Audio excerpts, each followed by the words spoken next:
What is going on, everyone? It's Rob and Jonny. Welcome to episode 76 of the MMArcade Podcast.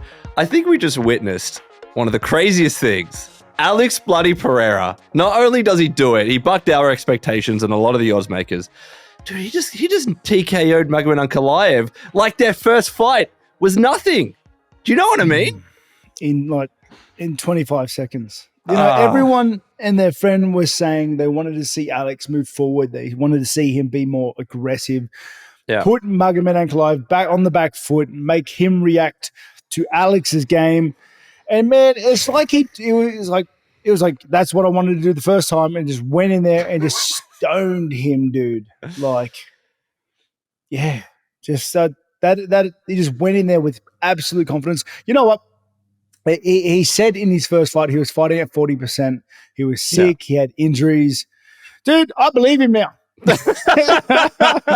Like, it's not that I didn't believe him the first time, but everyone's like, okay, but that, you know, like, because Ankalaev controlled that fight, and what happened. Yeah. But now I'm like, dude, he must have had leprosy, because the difference in this second fight was crazy. This is how everyone thought the first fight was going. This is how everyone thinks any fight Alex Pereira is going to be in is going to go. Yeah. I mean, look, we've already jumped right into it. These are our UFC 320 predictions for episode 76. Please subscribe if you're new. These episodes tend to do pretty well. Reactions. I'm still a little bit dazed from what I just saw with Pereira. Razzle-dazzled. Did you expect it to go down like this? Like, realistically? Nah, I thought we'd see much of the same fight we saw the first time. Because there isn't a lot of times like this happens. You know, a champ loses, they get the instant rematch, and then they win. 180 degrees change the fight. Okay, It wasn't like it was another close fight. No, he just walked him down like he found him in the wrong house and beat him up. That was crazy, dude. That right hook, man, just came in. And to be honest, like it didn't come out of nowhere. It was just he fully loaded up on it and just caught Magomed. I don't know, mate. He was caught up against the cage. It's nuts. Alex is a special human being, man. Yeah, like he is unbelievable. Like he has the right genetics, the right height, the power, the elite caliber skill set, the mind frame to go in and do what he wants, the eyes, the instincts to go through with his intentions. Mate, he is a special human being. To have that like that kill switch power and the mentality and everything else to go along with it, mate, he is special. And you know what's even wilder is that there is no one in that division that's going to be able to take it away from him, I don't think. No. Obviously, we'll talk about the Jiří Procházka fight with Khalil Rountree. You've got Carlos Ulberg that just defeated, Dominic Reyes. I don't know what they do next, because I just can't. I can't fathom how you just put Jiří into the trilogy when he's lost twice now, and in the second time in quite convincing fashion, right? Like, in my opinion, if this might be the last chance for Alex Pereira to move up to heavyweight and have that fight with Tom Aspinall. Lord knows the heavyweight division needs it, that it needs an injection of talent. He's getting to that age where he kind of has to make the decision. Does he stay in light heavyweight or does he move up for that super fight? What do you reckon? I think he moves up for a super fight. I think he's at that point where he's like, if he moves up, he makes a huge payday, potentially creates an unheard of legacy. Yeah. I think so. Like, I think so, because there's no one in the division at this point, especially with, like, don't get me wrong, the guys in the light heavyweight division, they're all killers. They're all high caliber dudes, but Alex has that kill switch power mixed with highest of the high elite level striking. Yeah. So, and the majority of the division are strikers. And Ankalaev was the link we thought might pose him trouble with the wrestling, mixing it up, etc., mate. No. There was a panic takedown in there. Like he got hit and he tried to go for it because he knew he was on wobbly legs. Didn't do anything. Yeah. Yeah, nope. To Ankalaev's credit, though, that was a huge right hand, and he did just instantly die. he was caught up against the cage. I guess like shades of the Jamahal Hill fight with Pereira, right? He positioned the cage control so well, got him up against the cage because Magomed Ankalaev, he thrives when he has space to go back and to counter strike, right? He couldn't do that in that position. He was caught up against the cage. So this is what I think. I think if Alex stays in light heavyweight, it just causes a real confusion because, again, I don't think he fights Jiří. So then it's probably Carlos Ulberg. But then a lot of people will be upset that Jiří doesn't get the fight after what he just did to Khalil Rountree. I think the easiest thing is Alex Pereira moves up, super fight, tries to go for a 3-division belt, and then you have Carlos Ulberg versus Jiří Procházka. To me, that is the cleanest way of handling this. Do you know what I mean? Yeah, I can see that. But I can also see Alex not doing that and then just feeding him, like feeding the beast. Because, dude, he's a superstar. Yeah. Right? Yeah. He's making bank every time. Like, he fights regularly. He performs, outstandingly. He's flashy with knockouts and finishes. Dude's a superstar. He's riding high and mate, he deserves all his props. He's just a stud, man.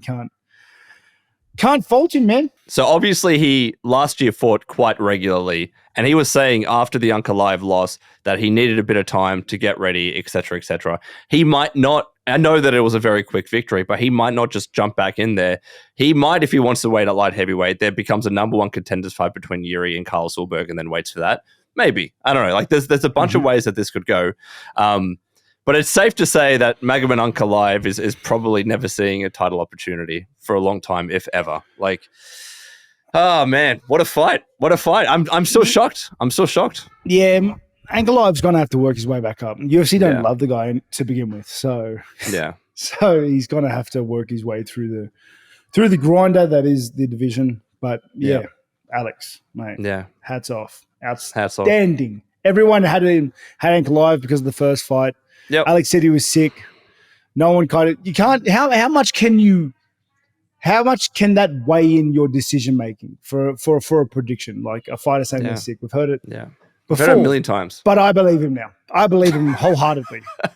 And I do stand by what I said last time that last episode that the guys that had the best chance of beating Alex aren't in the division anymore. It was a generation ago.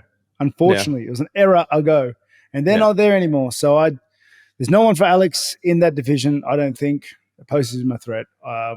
Sure. Moving up to light heavy is the right thing to do, superstardom-wise. To heavyweight. Making money. Yeah. Making bank. Otherwise, Yep. Well, look, let us know what you think in the comments below. What is the next best path? Not just for Alex Pereira, not just for Alex Pereira, but also as well for the light heavyweight division.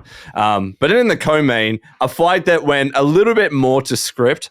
Merab Dvalishvili, decisions, Cory Sandhagen, 2 49-45s, a 49-46. Rob, what do you reckon of this fight, man?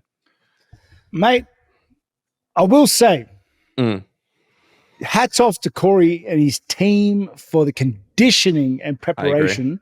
They put Cory through because Cory came into that fight ready. He was fit. He had the mindset. He was doing all the right things. He did all the right things. The fight went to play. It just wasn't good enough. Yeah, I don't know. Who beats Merab, man? Like it went exactly like we thought it would. Similar to the Umar fight, Cory wins the first round, like Umar won the first 2 rounds of their fight. But Merab is just relentless, and even he almost finished him in the second with that flurry of strikes.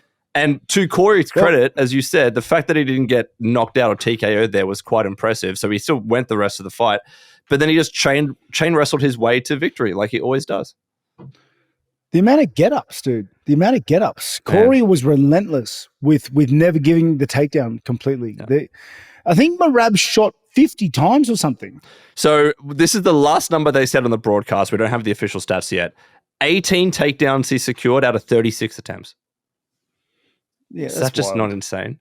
He has, I think he's passed over 100 takedowns in the UFC, the most of any fighter ever. That is so crazy, man. And Cory just was getting up over and over and over again. So I think like he was in excellent condition for this fight. Yeah. It's just, I said it in my predictions. Merab's striking has improved a lot since, let's say, 3 fights ago. He's much more of an accomplished striker. We saw that fact in the second round when he was mixing his takedowns with his striking, landed big shots on Sandhagen, almost finished him there, right? Almost did. Not only that, he's defensively, he's gotten so much better. He gets hit. Everyone gets hit, especially with the way Merab fights. Yeah. But he's not getting hit like he used to. He still just gets ahead of himself and gets a bit reckless sometimes. But I think that's more of a personality trait than anything else. Yeah. And I was surprised at how well Merab would chain takedowns and then go to striking, how well Cory would respond. Cory was responding really well. He wasn't coming up gas. Like, they must have prepared him so well. But Merab, that's his game. He can do that all day. And all he needs is for you to slow down a little bit, take a little bit of the edge off the punches where he can get away with being that little bit more reckless, where he gets those takedowns a little bit easier, where he lands those shots a little bit more. And mate, I don't think anyone beats him in that division either. Dude, he beat Umar Nurmagomedov. He's beat Cory Sandhagen. He's beat Sean O'Malley twice. Petr Yan, who's arguably, unless like Umar has a really good showing against Mario Batista, arguably Petr Yan is in line next. Merab wants to fight in December, so that could be a fight that they make. But what's going to happen differently this time? You know who I think beats Merab? Merab beats Merab. Yeah. I think Father Time beats Merab. I think Merab's got to get injured. He's got to have a bad camp. He's got to still go through with the fight, not do as much cardio work as he wanted to, or get lazy in his diet, or get lazy in his prep work, which is crazy because he's working all year round. And that is what gets him. I don't think otherwise no one else can. No, there's because any skill deficiencies he has, he covers with extreme cardio and stamina. It's By the way, the phrase that you called him last week, stamina vampire, people really hooked onto that. It's what he is. It's what he is, dude, right? That's what he is. That's what he is. I call them as I see them. Yeah. Well, look, let us know in the comments who you think that Merab should fight next, especially if he were to fight in December. And the last of the really big fights on the main card, Jiří Procházka, in probably what was the best comeback fight and victory that I've ever seen. He KOs Khalil Rountree. What do you think of this one, man? That was the most Jiří Procházka win we've seen.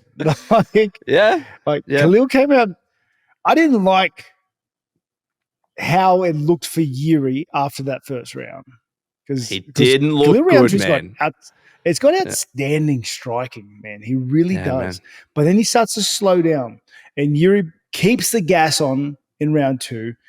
Khalil's got a little less pop to his punches, a little less speed, a little less whack, and Jiří starts to land some shots. Makes Khalil a little uncomfortable. Then round 3 happens. Jiří dials it up to 12 and just says, like, he knows now through rounds 2, he realizes Khalil doesn't have the pop needed to stop me from doing what I want. And he just goes in like bat out of hell, puts him up against the fence constantly, just keeps working. And secured the win in knockout fashion. And then you look at the faces after the fight. Khalil was cooked, and Jiří didn't look that blemished. No, but Rob, all of that damage took place in the third. Like, I was so impressed with how Khalil looked in the first 2 rounds. And to be honest, I was impressed how he looked in the first opening rounds against Alex Pereira as well. Like, he had a really solid base. He was fast. He was working the body kicks really well. He was just quick and clean and kept catching Jiří. Jiří looked like he was wading through mud. He looked slow. He kept slipping. And I thought, wow, this has happened 2 rounds. It's only a 3-rounder. It's not a 5-rounder. If it was 5-rounder, I was like, Jiří's absolutely winning this. I was like, Khalil, it looks in such good shape. And even his coaching staff were telling him, just 5 more minutes, man. Just 5 more minutes. And then Jiří just did what Jiří did. He threw into chaos, reckless abandon, and just kept smacking Khalil around, and he faded. There has to be a method to his madness, though, because he's done it too many times for it to be just complete utter chaos. You know, he just thrives in it. But you know what first indicated to me where this was going? I mentioned before, when Khalil doesn't get you out of there in the first round, especially someone like Jiří, okay, that's a warning bell. That's the first red flag. Okay, we got a fight on our hands. Then we go into round 2 and we start to see the slowdown. We start to see the drop off from Khalil, and Jiří sees that. You know, he waits for that opportunity. Khalil's not countering as well when Jiří closes the gap and clashes with him. When Yuri's going in with his weird strikes and stuff, Khalil had great success countering and making him pay for those moments. In the first round, it was outstanding. In the second round, it happened less. Jiří read into that. Round 3, like the end of round 2, and then round 3, he knew. And the rest is history. Jiří, I will say, Jiří looked visibly happy, when Alex Pereira won his fight. He was ecstatic, that redemption fight so much. Rob, I can't see how they can give it. Like he's lost twice now. You know, he's lost twice now. And he got battered, especially in these opening 2 rounds with Khalil. And Alex is different. If Alex does the same thing, he's gone. He's gone. That's the thing. Like you need to get Jiří out of there in the first round, and Alex has the power to do that and the striking expertise. It's so.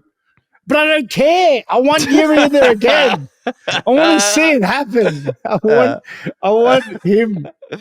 Yeah, dude. I want to see it. I'm so torn with what should happen. Imagine the crazy camp Jiří would have for a third Pereira fight. Like, he would be in a dark box. He would be fasting for most of it. He would be on some mountain at a Buddhist temple getting hit with planks of wood. Here's the funny thing with this fight, the way that he prepared, he was actually in a gym. Like, he was doing the regular things. But I think he does need to lean into the chaos a little bit more. He needs to bring dudes from his village and freaking just train like a samurai. I love the dude, man. I'm so happy for him. But can I be honest? That third round, I was constantly wincing for Khalil Rountree. It was like they panned to what Joe Rogan looked like in the announcer's desk as they were reacting to the KO. I looked exactly like Joe Rogan. I was like, I felt so bad.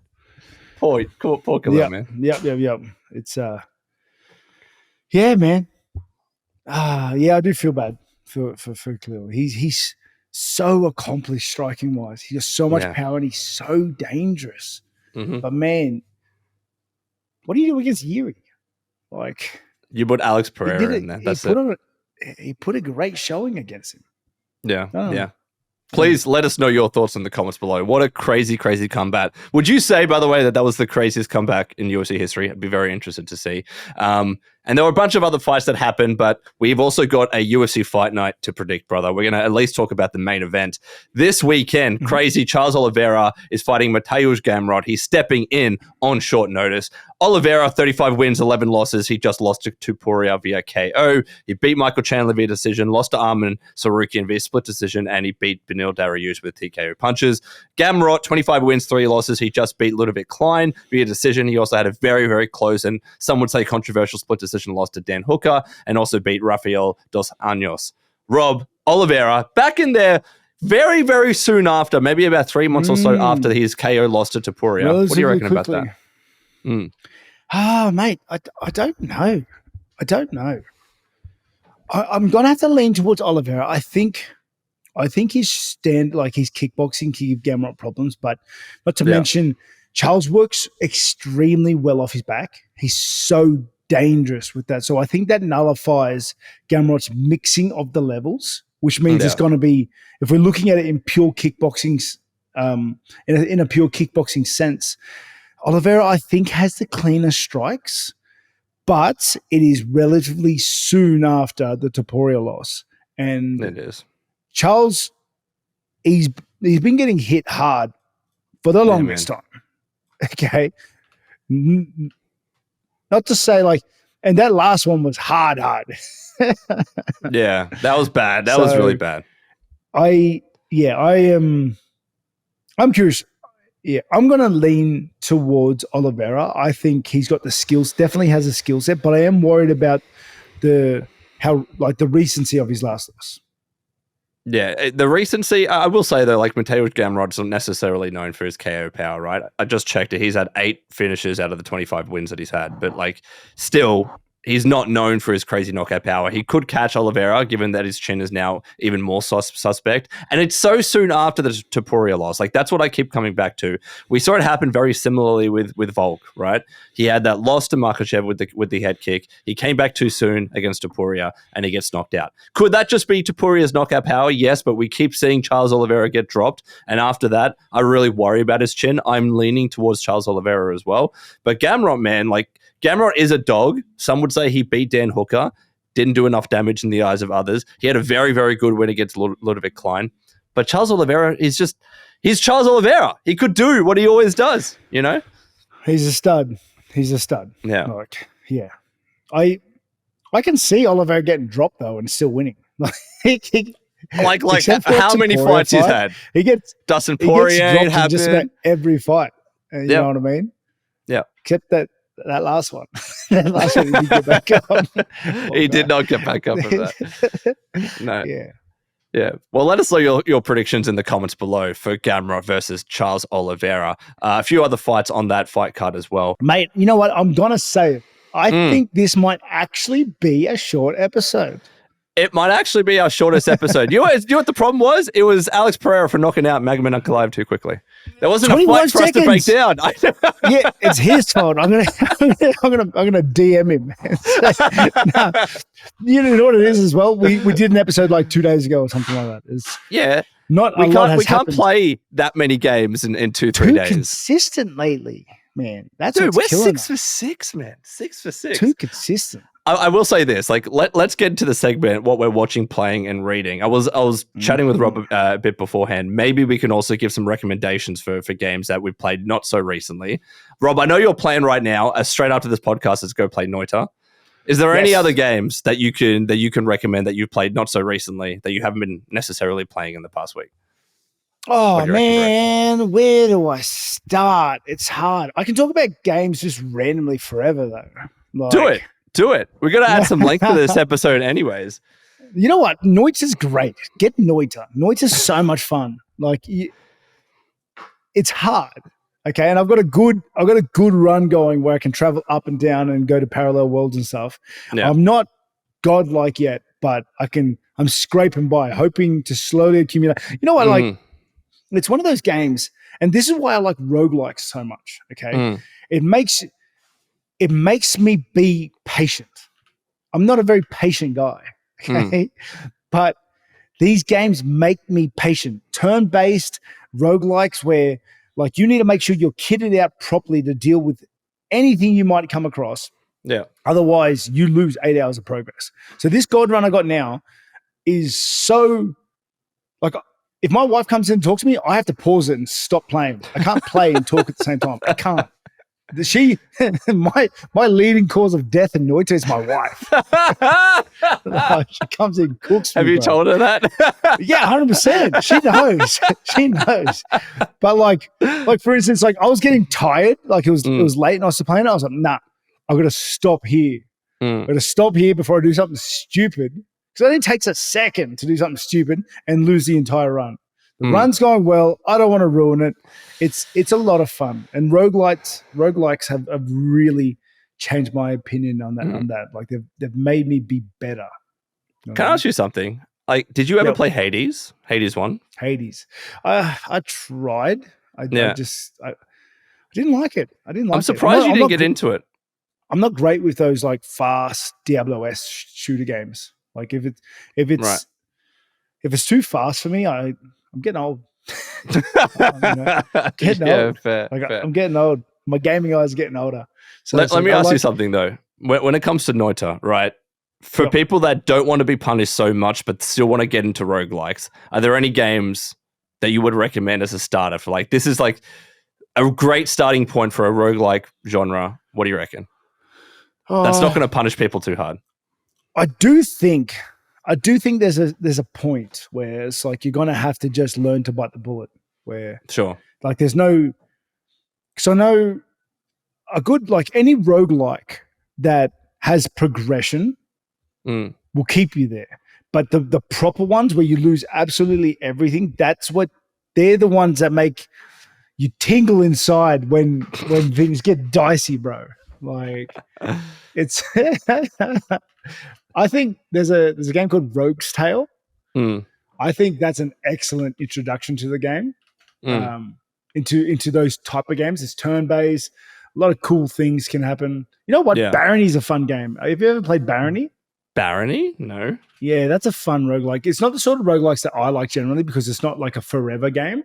Yeah. But you make a character, you go through the dungeon, you either make it through the dungeon and you win or you don't. And it's cool. It's cool. There's like you find items. It's fast. It can be chaotic. There's a lot of traps. It's funny. But the main draw of that is that it's multiplayer.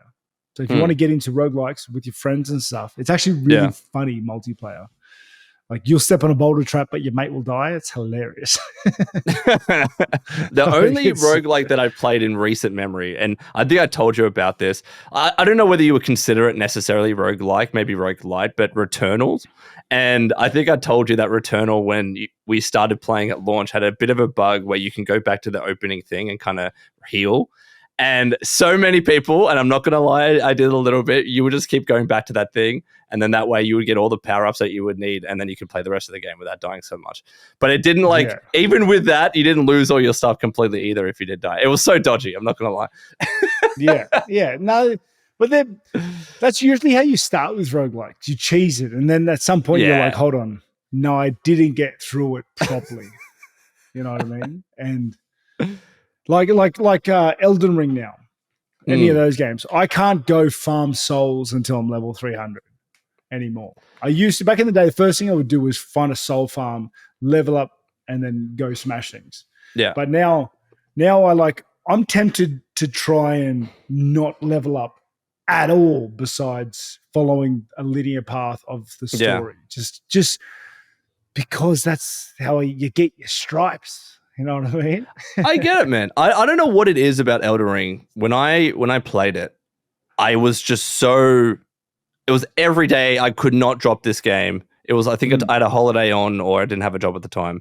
And I just was looking up guides and I needed to like perfect my build and get it to the stage where I really liked it. And then I was like, now I can play the game. So I was doing the Souls farms. You know what I mean? I just can't play that game any other way, and I enjoy it. So that's what games is about, right? But I don't know if one day if I'll play the game like you.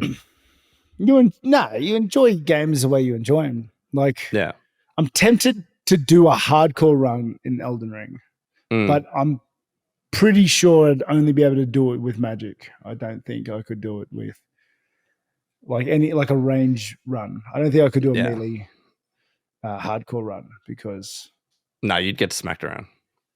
Yeah, it's just dangerous.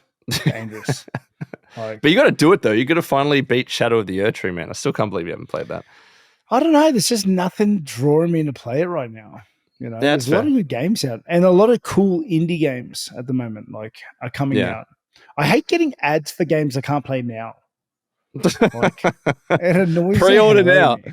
Yeah. Like I see an ad, I'm like, dude, that looks so good, and then like I find out it's like release date not yet like posted. It kills me, bro. No, I feel you, bro. Yeah, like I don't know. I'm going to jump into Noita just because I've got this guide run going. There's just so much into it. It's crazy. But I've got this guide run going. I'm going to try and chip away at that for a little bit. I was away with the family for the last 4 days, so I haven't been playing too much. We took them to Luna Park. Luna Park's great. It's gotten better. When's the last time you went to Luna Park? Dude, it would have been years. The funny thing, by the way, Melbourne has a Luna Park, and I drive by it to get to work. It does. It does. And apparently it's older than the Sydney one. Someone told me that. Don't know if I believe it, right? The funny thing is, I've driven past that thing for ages, for months, not realizing it was a Luna Park because I never saw it from the front with the mask. But there is. And the roller coaster is just as rickety looking as the Sydney one. Yeah, so I went to Luna Park. I'm cooked actually. Like spending time with the kids so much destroys me. And I was trying to train around it as well. So I'm going to jump into some games tonight, I reckon. All right. Keep it chill. Well, let's get to the viewer questions in the final segment. And Rob, we're going to start with a question that I know you wanted to talk a little bit more about from @MasterSpencer2483. Getting a Final Fantasy sponsorship is sick as hell. Is this a full circle moment, Rob? Yeah, it is. It is wild to have been playing that game. Honestly, my first game I was actually pumped to have. I've called it my favorite game of all time just because of the nostalgia value and just the amount of hours I've sunk into it. Yeah, it's really, really cool. And in terms of like talking about the game, I don't even know what to say. I know everything about the game. Everything. Like I know, like there's a lot of hidden items in the Chaos Dungeon, which is the dungeon you won't even see unless you do like a lot of like outside of the tree, like outside of the linear path sort of stuff. There's a lot of items you can only get by getting skills like called catch item. And then you have to get certain battles where ninjas throw things and you have to catch the throw things because that's what the skill does. Yeah. There's certain items you can get that you can only get by stealing off certain NPCs that have like guard protection. So you kind of got to build up your character, your thief, and max bravery, and then to steal these like Genji armor. Yeah, apparently they brought it back, by the way. Apparently they didn't let you get it, but they patched it in. I don't know, you should. Not even that good of armor, to be honest. Good for the time you get it. But it's all right, dude. It's like there's just so much to talk about with that game. I don't know where to start. Yeah, hell yeah. Next question is from @Sophia Aredes. Rob, who is your favorite underrated fighter? Mine is Alexandre Pantoja. Favorite underrated fighter? I don't think Pantoja's underrated anymore. I think not anymore. But there was a period. Do you remember where he kept getting kicked out of the top 5, right, of the pound for pound? Yeah, but everyone, like a lot of guys at the highest level get underrated until they're not. Like Merab was underrated for a while. True. You know what I mean? Yeah. Who would you say right now is underrated? What's yours, Johnny? Let me think. Right now, all right, this is going to be controversial because people don't like the guy. Mario Batista is very, very good, and he's about to have this fight with Umar Nurmagomedov. People don't like him, especially because of that Jose Aldo fight where he was just clinching him up against the cage. But the dude is really, really bloody good. I think he's the textbook definition of someone that is underrated, and I think he has a very good chance to get to Umar. I haven't made my mind up. Maybe I'm leaning slightly towards Umar. He would be who I think is currently underrated just because people don't like the guy because of what happened previously. So that would be the top of my mind. That would be the answer that I give. Not that he's my favorite, mind you, but I think in terms of just being underrated, it would probably be him. Yeah. Honestly, I can't think of anyone. Fair. Top of my head. You do, I'll sit here. I'll sit here for hours. I sit for hours thinking about it. I don't know. Yeah. By the way, I'm bringing back the crazy weird questions @Max Premium. Can you please ask more of the crazy weird questions? Hey, there's one here, all right? So this one slightly doesn't make sense because I think there's a clear answer. But can you please ask Rob if for 1 round and $3 million, he'd rather fight Thanos minus the Infinity Stones, just MMA, or Francis Ngannou, but he's juiced up like Vitor back in the day? Thanks. How does that even make sense? It doesn't. It doesn't. Do you know how strong baseline Thanos is? Like baseline Thanos can like fight the Hulk, dude. Dude, he knocked the Hulk out. Smacked him. It's not like Thanos without like he's some office worker and then he got the Infinity Stones. He's just like he can fight toe to toe with Captain Marvel. Yeah. Without the stones. He's so strong. Like jump on Chat GPT and type in how strong is Thanos. It's so strong, dude. And am I the only one that does that? I do that all the time. Like what, who is Chat GPT answers? No, I use Gemini. Okay. I use Gemini. Okay, but I ask like who would win? Who's stronger? But what about this? But what about that? But yeah, all the time. All the time. So funny, you know what I'm struggling with right now, dude? I don't think I want to be a waggly finger, bro. Oh, bro, stop it. You keep flip-flopping back and forth. Well, so what are you going to go back to being a barbarian?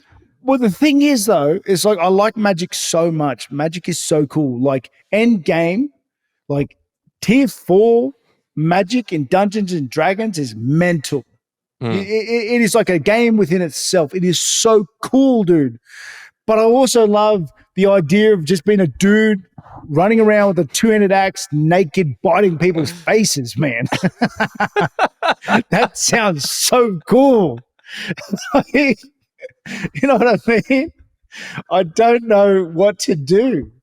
And if I had to say which one I kind of resemble, you should ask Gemini what it thinks. Oh, dude, no, it's always on the fence with that sort of stuff. Can't give me clear answers for that crap. I've tried. But yeah, man, I don't know what to do. Please, everybody in the comment section, help me out. Tell me what I should be. But she don't even, because I already have the arguments. I already know. I know what people are going to say. Okay, why not pick a different class? Not a barbarian, not a wizard, something else. I don't know. I really like all-inning. You know what I mean? I really like Merab. He put all his points in stamina. I want to put all my points in either strength or intelligence. That's it. Like, I'm a pure build through and through. I have to be. You're a min-maxer through and through. I have to, brother. Last question is from @BeanEggs. Two-parter. One day I wish to be an Aussie like you guys. Any tips? Also, day 3 of asking your opinions of Bloodborne. In my opinion, it's FromSoft's greatest title. Rob? I am still waiting for the Bloodborne remake. So I don't want to play 30-frame Bloodborne. Sorry. Yep. So I can't comment too much on it. But in terms of being an Aussie like us, is this like a guy who's not from Australia? Not from Australia. Or is he like an Aussie? He just doesn't find himself very good at it. He's like, I need to up my Australian game. That's so good. I don't know, dude. It sounds like he's overseas wanting to be an Aussie. Again, I wanted to bring back the crazy questions. We need more of them. We need more. All right. Challenge to the community. Ask the craziest, not too weird questions, but the craziest questions, and we'll front load the podcast with them next week. They gotta be weird, but they gotta be clever. Like they gotta be clever, true. They gotta be clever. Yeah. Like that baseline Thanos is above and ahead beyond any human ever. Yeah. So yeah, it's not a comparison. No, it's not. And that is episode 76 of the MMArcade Podcast. If you've been watching or listening until this point, thank you so much. Rob, as always, closing thoughts for the episode, bro. Thank you very much, guys. Hope you guys appreciate the consistency. I'm trying my best. Okay, 6 for 6, bro. It was all me. It was always me. But actually, hold on. How are we doing next week? Why? What's next because week? I'm at PAX, man. Holy crap. That's right. We are at PAX. I'm at PAX. If you're at PAX, Johnny's at PAX. If you're at PAX, I'll be at PAX with my 2 sons. Johnny will be there. Maybe we do the episode live. Let's think of something, even if it's a shorter episode, because I know you're going to have a stacked day. I've got equipment where we can do it live. Let's have a think. Maybe we do something like that. All right. Just to keep the consistency going. You know what I mean? I like it. All right. I will bring my equipment to PAX. I completely forgot that was next week, man. This year has been a blur in time. Dude, it's crazy. It's been crazy. But thank you for watching. We'll see you in the next episode. Peace.